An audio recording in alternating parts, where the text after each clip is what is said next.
I'm Pat Fairless from Fairless Stamp and Flair, and I'm with you today for Learning with Friends. Learning with Friends is a video I do each week, which posts on Thursday mornings at 10 a.m. And it is my goal to show you a technique or maybe a tip or trick, but typically it's some sort of a technique. And I continue to be amazed as I search for more techniques that there are so many things out there that even though I've been doing this, not the Learning with Friends, but have been stamping for, I think it's 18 years now. So many of these I have never seen, nor have I tried. Obviously, if I didn't see them, I didn't try them, right? But today I'm going to do one that is one of those. It's been out there forever. And as I started to research it, because I'd heard of it, but I'd never really looked into it, I found videos going back more than 10 years. So it's been out there forever. It's called the Herringbone Technique.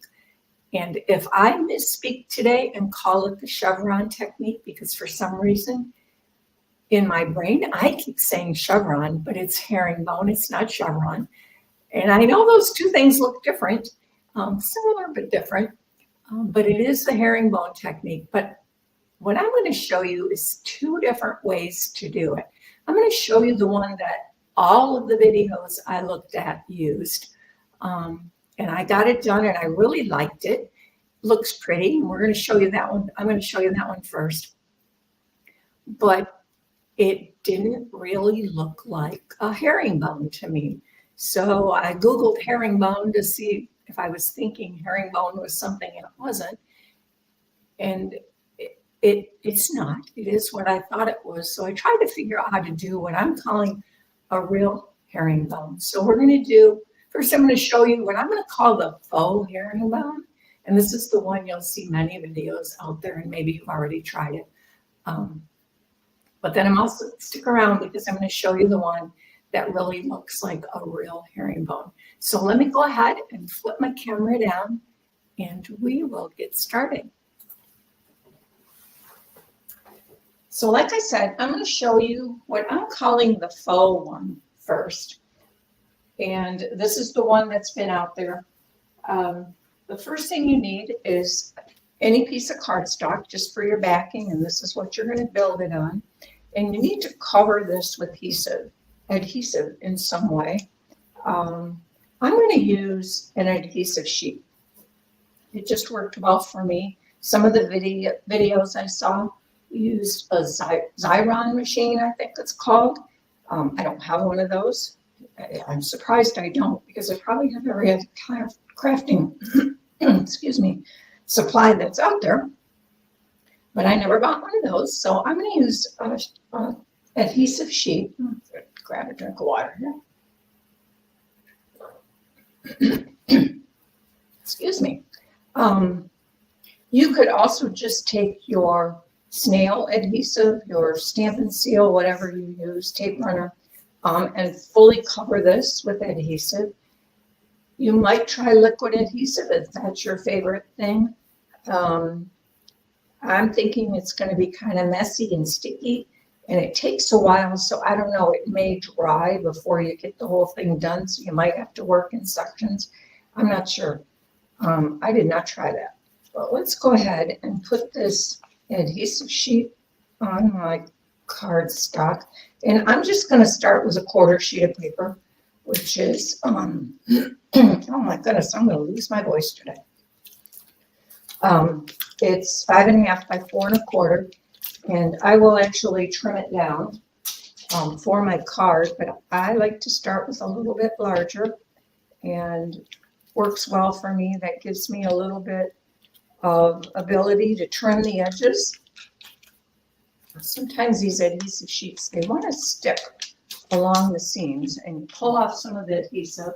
If we do that, I am going to, for the edges, I'm going to run my stamp and seal along it, because you do want adhesive right up to the edges. All right, we got that off. So let me lay this here on, and I already got adhesive on my fingers, which I stuck on this side because it was stuck to my fingers. And let's just lay this on here. And then we will peel off the other side. All right. Sometimes they said, I love the adhesive sheets. I tend to like to use them in a little bit smaller pieces than a whole sheet like this because they are very sticky. And you get little stickies on your fingers. I guess I'll just wipe them on my pants. So now let's go ahead and get the backing off here. This is usually the hardest part. Guess I could get out my take your pick tool and do this, right? It probably makes a lot of sense. Let me try it with my fingernails first. If I don't get that, I'll grab my take my pick tool. All right. All right, we got it. So we're going to peel this off. Now there are some pieces on here I can see where adhesive pulled off. And it is quite important with this particular technique that you do have adhesive everywhere because you're going to end up with some small pieces and you want those to stick. So where I can see that I don't have adhesive, I'm just going to take my Stampin' Seal and I'm going to run that over those. And I'm going to go around the edges just to make sure I have my edges good and stuck. I'm using my silicone sheet to try to keep that off on my work surface. This one is pretty good. And I think I got a couple spots over here that I need. There. So let's hopefully that works. All right. And I'm going to get some of this off my thing because I don't want the other side to stick to it. It'll just be a pain. And we are going to start now covering this with strips of designer series paper. You can use any kind of designer series paper. I am using paper from the Country Woods pack. I am going through this like crazy. These are some of the patterns. I'll just show you quickly. All kinds of different wood choices. We are using this one, which and the other side, which is this teal, and I'm going to use not that one. We're using this white one here. But let me just show you these on this side so you can see what kind of variety of wood you have in this pack. I wish I'm kicking myself this week because I should have last week during the designer series paper sale in August. I should have bought another pack of this because I didn't realize how low I was.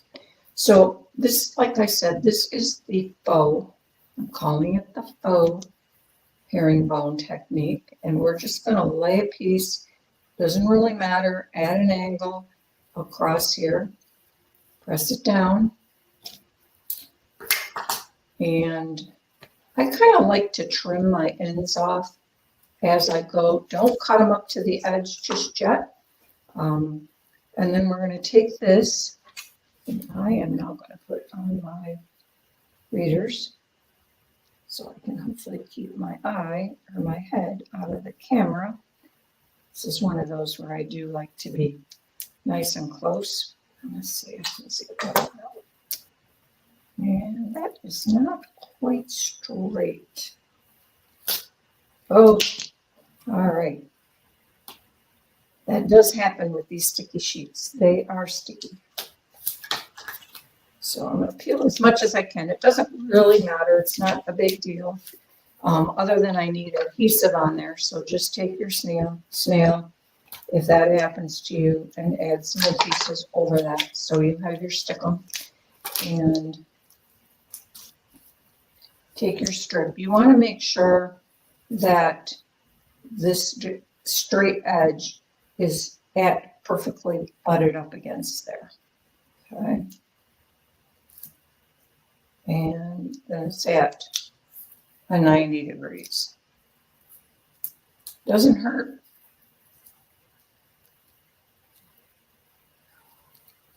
Doesn't hurt to wait until you get it where you want it. I'm making this look harder than it is, probably because I'm not at a very good angle with my camera right on top here, but I want to make sure you can see what I'm doing. And then on the other side, we are going to do something similar. And again, you can put these wherever you want, but we're just going to break it into sections and into triangles, okay?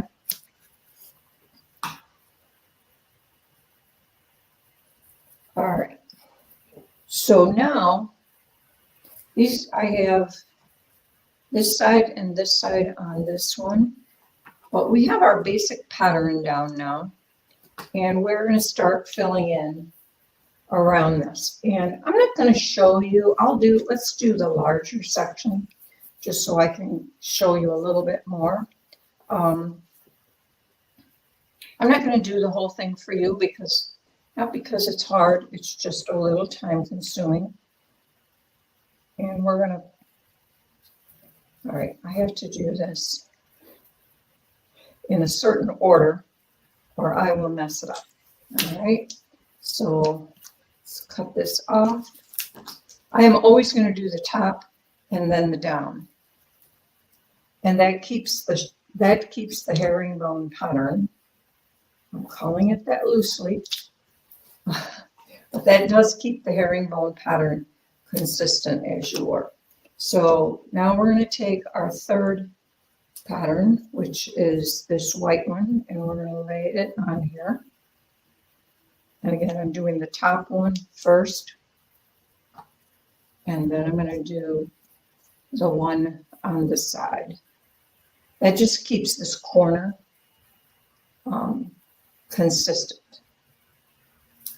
so that the steps look like this. If I were to do this one first, then my step would look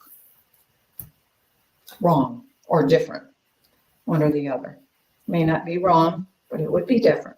And then we're just going to repeat, and we're going to keep repeating until each section is full. Now, when I looked at videos, I did see some that they would do every section, so they do this teal color in every section. That's fine. If that works best for you, do it that way. I just kind of like to do one section at a time. It was easier for me to keep track of where I was at, which sounds kind of weird, but it's true. So now we mark the teal again. And these strips are 1/4 inch wide, and I just cut them the length of my designer series paper. So most of them are 1/4 by 12 inches, and we just keep cutting them off and reusing them.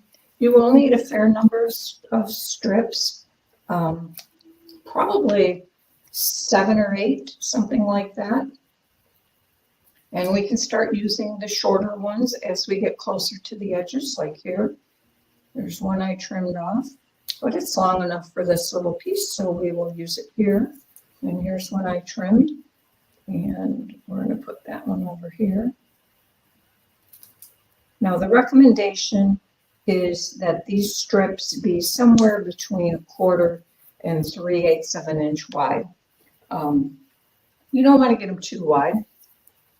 But again, it honestly is really personal choice. So if you wanted to experiment with it a little wider, go for it. Now this one I have an angle on both ends, so I'm just going to cut it at a 90. Just trim it off so that it butts up against there. And I trimmed that off that side, so let's go ahead and cut it at a 90 again. So I got a nice flat edge butting up against here. All right, after that, we are back to teal.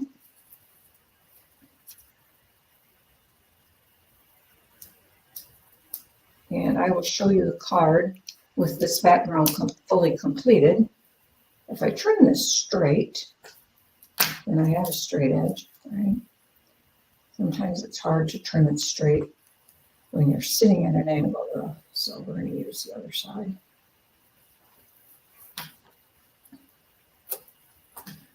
Okay, back to the white one. Let's use some of these little ones I have here off to the side.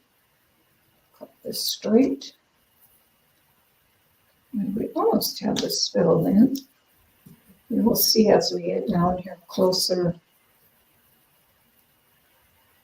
to the edge, the pieces get smaller and smaller. And this is why it's very important that you have it adhesive right up to your edge. Okay, after white comes brown again. So let's grab a brown piece. See if I have any little shorter ones.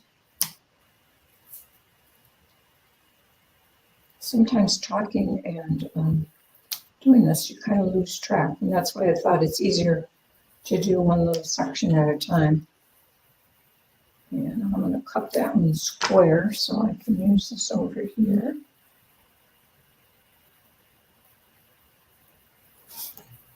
And now we want blue, or it's pool party actually.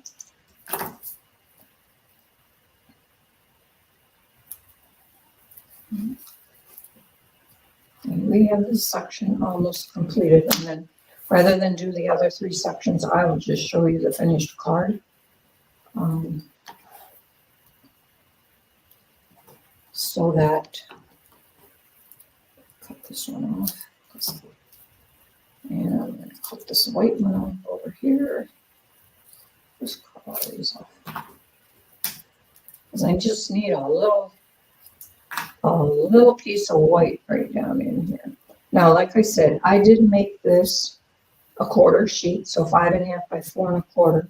So when I am finished, if I have this all filled in, what we do is we will flip this over, and we're going to do what I call a rough cut. Okay, and we're just going to trim this off. Get close. We don't need to get right to the edge at this point. Just kind of get some of it out of our way. It gives us some little pieces that we can use elsewhere, right? Okay, like these are long enough to use somewhere else, so we'll just keep those for the rest of the card. Get rid of these little bits here.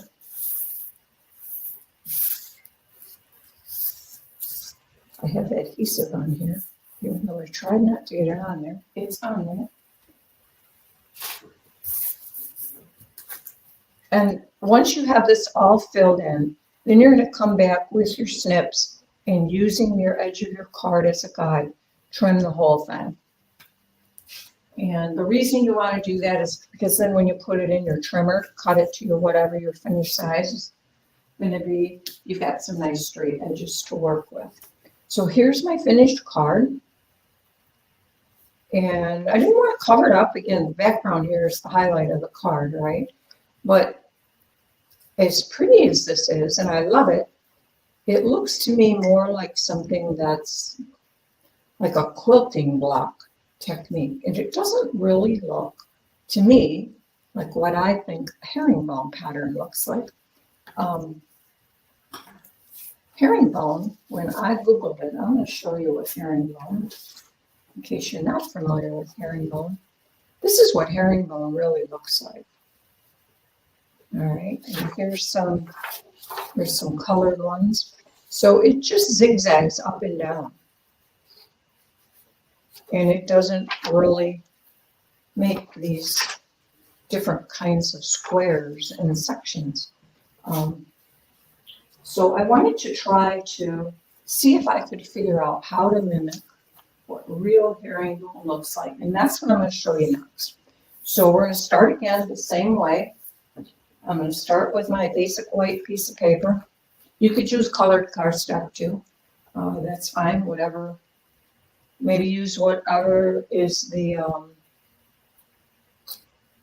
dominant color in your designer series paper. And this one, I already put the first one on, so I'm just going to peel this off to minimize our to minimize you having to watch me apply adhesive sheet, and just make sure that I've got any spots covered,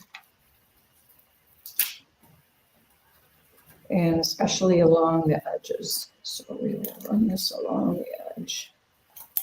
Okay. And if you have some hanging out, just kind of push it back towards the adhesive a bit. Okay, there's one more place that doesn't have any sticky. There, so this is now covered. So when I showed you this pattern here in these, you can see these are all the same size. Typically you see this with tile, and obviously the tile would all be the same width and length. So the first thing you want to do is determine, do I want a landscape card or do I want a portrait? And I'm going to do landscape. So let's just go ahead and lay this on here in landscape position. And now we want to start. So I have cut several pieces. You need lots of pieces. They're all the same size, as best I can cut them all the same size. There can be some slight variation, just human error, right? But I probably have 40 of them here. Again, I'm not going to cover this whole sheet of paper, but I'm going to do enough of it so you get the idea of how to do this. But what becomes important here is you want to make sure you are laying these at a 45-degree angle. Well, how do I know I'm at a 45-degree angle? Well, there's a couple ways you can do that. The easiest way the engineer does it, which would be me, is you go grab your triangle, your 45-degree triangle, or if you're an engineer, you probably have an adjustable one that you can make different angles. And what you can do is you can square this up on your grid paper and square your triangle up on the grid paper. So I've got it, the bottom of it lined along the grid, just like this is lined around. Now, it does not hurt to have this tacked down. So I have some temporary adhesive here. I'm just going to tack this down to keep it from moving. Let's make sure I got this in a good spot where you can see it. Try to get it in the center as best I can. And I'm going to push this down, and it is sticky, and I don't want to pull the sticky off. All right, so now if I line up my triangle with a grid line, I know this is at 45, but let's say you're not an engineer and you don't have one of these. How do I make sure I have something that's 45 degrees? So just look at your grid paper. And if you make lines straight through each of these little boxes, right, you have a 45-degree angle. So if I take a ruler and take a pencil, use a scrap piece of grid paper, and just find a set of the little squares and just draw a line from a corner right through the corners. Because these are squares, this is now 45 degrees. And then you can cut that out of your grid paper, and you will have your own little 45-degree triangle. And you can then lay this down, line up the bottom edge on the grid line, and you will have your 45. Now I'm just going to use my plastic one here, mainly because it doesn't stick to the glue as much. You have to be careful. You don't really want it to stick to the glue. And I recommend starting up a little bit from the bottom, and then we'll have to come back and fill it in, and I'll show you how to do that. So I'm going to take one of my little pieces of tile, we'll call it. And I cut this 3/8 by 1 3/4. I have another card I needed a different size, and is it 3/8? Yeah, it's about 3/8. And I'm just going to lay this across this corner. Now we're probably going to have to come back and fill in the edges. But once you get one at 45 degrees, you're good to go. Now just take your next piece, your next little tile that's the same size, and butt up this end, square with this end, and lay it down. And now that one's at a 45 as well, right? And you have a perfect 90 down here, and that's what you want. Now you just continue to build your herringbone design, and you're going to take this piece. So you're going to work your way up the edge, and then you're going to, I'm calling this row 1 and this row 2, and I can show you, I have a tutorial that I will post. Here's kind of a graphic of what we're going to do. We're going to put down piece number 1, piece number 2, which are the 2 I just did, and then 3, 4, 5, 6, and work your way up. And that gives you this step here for the chevron. And some of these I cut multiple together so they want to stick, and I'm going to make sure I only have one. And you want to butt them up and lay them flush against the edges. So now I'm going to go back to this side and flush here and flush here. And let's go do this side.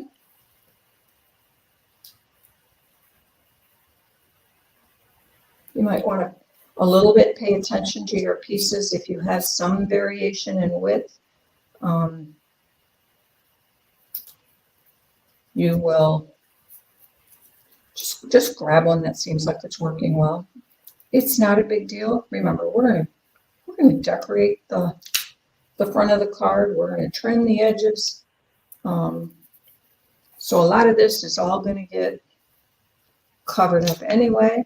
You just don't want any big gaps with adhesive between them, because then something's going to probably stick there that you don't want to stick where it's going to stick. So I'm going to work my way up to complete these 2 rows. Working row 1, laying that one first, and then row 2 at an angle to it.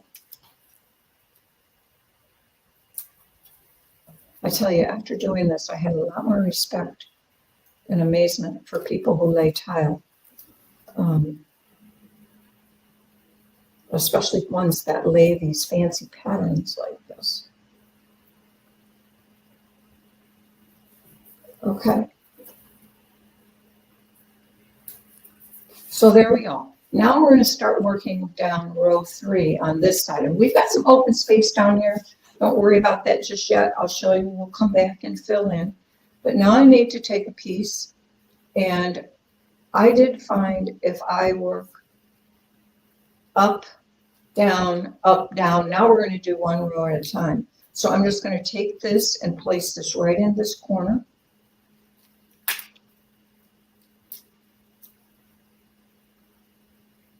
And it might work better for you to work up. You can certainly start down here and work up. That's fine too.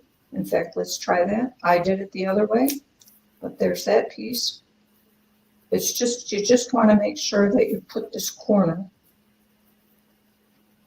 up into this little square. And here's where, if this one's a little wider than that one, maybe look for one that you've got a little bit skinnier, because I do have some variation. You want this to be lined up as best you can when you lay these next to each other. You want this to be as straight of a line as you can. Okay? So I am, like I said, I have lots of pieces here. And I may not even have enough to do the whole card. I cut probably about 40. All right, so let's just quickly work our way up here. And it's keeping my zigzaggy herringbone pattern going. Now this one looks skinny for some reason. So I'm going to see if I've got a piece that looks a little on the skinnier side. Some of them do. If not, we will just fudge it, which is fine.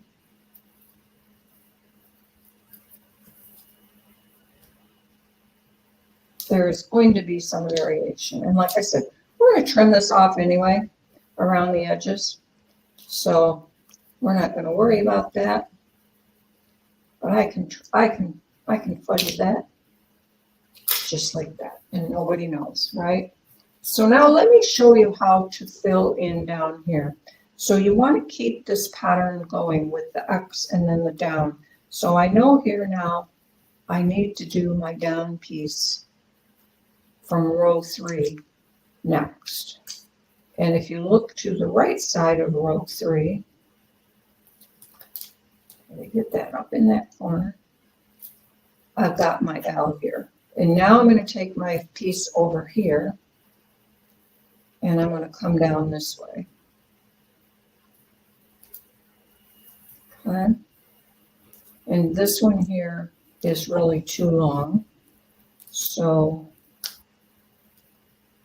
kind of started this a little bit. So we're just going to snip that off, fold it back up on itself, make a little crease, and we're just going to snip that off so it's in line with this piece up here.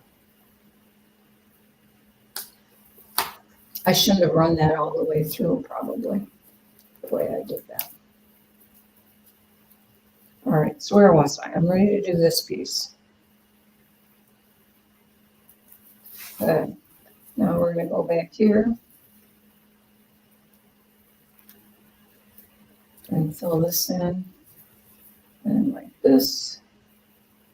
And I think you get the idea for along the bottom. You just keep filling that in.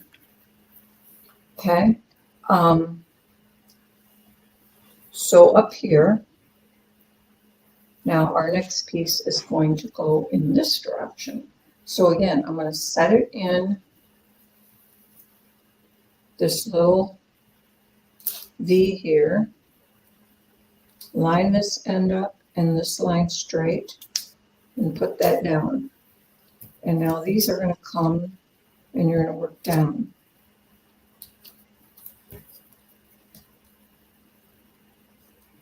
I hope this is making sense.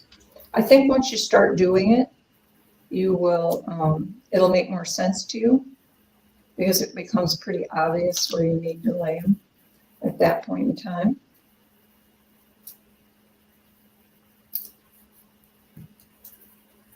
Oops, what did I do? Oh, that one had 2 on there. A little bit hard to, they stick together when you cut multiples at a time, right? Okay, so now this piece up here, because this comes down, I want this one to be like this.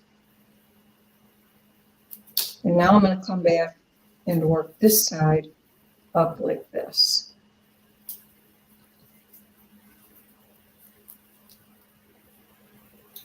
All right, I think you get the idea. And I will put the tutorial for this particular card in the link down below. What we would do next is we'll come back and do like we did with the other one, just kind of give it a rough cut. Once it's 100% filled in, you're just going to rough cut this initially. And then an important step here is that I recommend you do is once you've got this all completed, take your bone folder. Now I have this temporary adhesive on here, so let me just get this out of the way so I'm not sticking to it. Take your bone folder, I don't think I showed you this on the other one, and just give this whole thing a nice good burnish. That makes sure everything is stuck down well, okay? And then once you get the whole thing covered and you do that, and come back here and just trim right along your edge and trim it down to size with your trimmer. So let me show you that finished card. Here's the card that was made with this. And again, I kept it real simple. I used these dies from Just Wanted to Say, and I did stamp a greeting on the inside, but other than that, there is no stamping on this card. It's just all about this chevron background. And I'm calling this, or not chevron, herringbone. See, I knew I'd mix up the two. I warned you. I'm calling this a real herringbone. And this one, for lack of a better term, I'm going to call it a faux herringbone. It's beautiful. I love it. It looks great. It is a little less cutting because you can use long pieces. I think it goes together a little bit faster because there's fewer pieces. But I really did want to try to make a true herringbone pattern. So we've got these two cards showing one of each type. And then I experimented a little bit more. I looked at this one here, and this one was kind of my inspiration. I'm like, well, they use two different colors. So, and you could use as many colors as you want. Just make sure you repeat your patterns in color order, just like this. You could use more than three. I used 3 colors here. If you want to use 4, that's fine. Just repeat the 4 and then start it over. All right. So this one I used 2. I used the same as this, only it's a little bit darker side of the designer series paper. And on rows, I alternated with the wood grain that's Misty Moonlight. And then I trimmed it down to kind of create more of an accent piece instead of a full background. And I just trimmed it so that this was coming down the center. But you would make them the same way. And then just trim out the piece you want.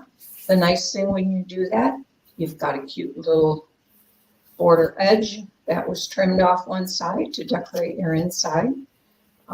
Same on this one. I made it larger, so here I just matted it on black, but it's a piece that I trimmed off the bottom or the top. And that's why I'm saying with each of these, when you get this all done, you will trim it down. So if you have little tiny areas here, depending on how much you want to trim off, I'd recommend getting it all filled in and then trim. But if you have a tiny, tiny little section, don't worry about it because you can trim it off. Okay, and this one here, I also had a little piece and I just put that was trimmed off the bottom, and I just laid that on the inside to tie them together. So those are my 3 cards using the traditional herringbone technique, and then what I'm calling a real herringbone. So there we go. Let's flip my camera back and wrap this up.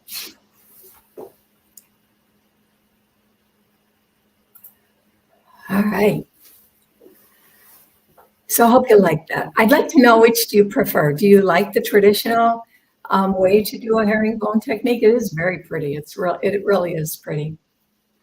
And don't think you have to use wood grain designer paper. You don't. You can use florals, checks, whatever you like. Mix and match as you like.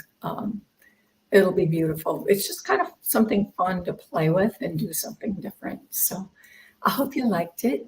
If you did, would you give me a thumbs up and share it with somebody else? Because learning is always more fun when we do it with friends, right? I hope y'all have a great rest of your week, a great weekend coming up, and we will see you back next week with something else. It's faux something I think I have on my schedule, but I can't remember what it is. And who knows? I might change my mind by then. Or I might do it and it won't work. I'll have that happen sometimes too, and then I have to find something else because not everything works the first time I do it, that's for sure. So enjoy, and we will see you next week. God bless.